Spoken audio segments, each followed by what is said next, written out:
Hello, good morning guys. It's me again, and today you see this setup for measuring the viscosity of a polymer.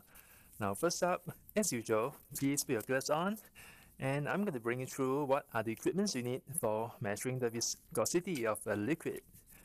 Now, of course, you need to have a manual to guide you what to do here in case you forget.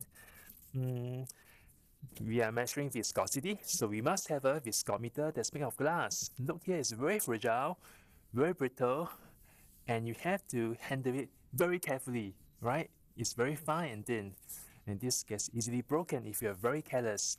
Now see, there are two lines on the viscometer here.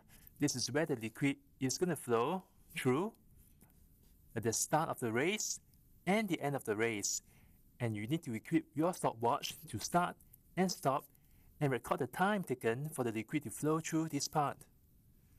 Of course, when we know that the viscosity of a liquid is high, it will flow slower.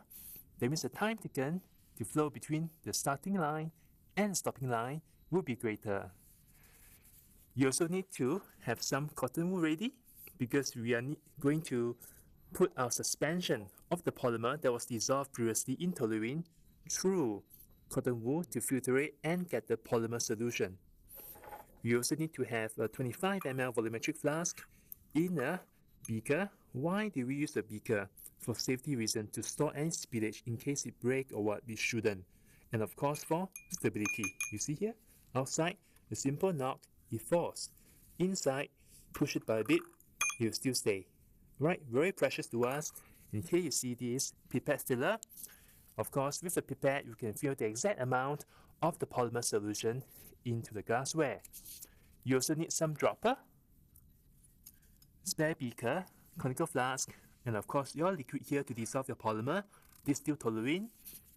Now these two samples are what we have prepared for the last day, stored inside the oven for 2 nights, and one comes from the suspension polymerization, one comes from the emulsion polymerization here.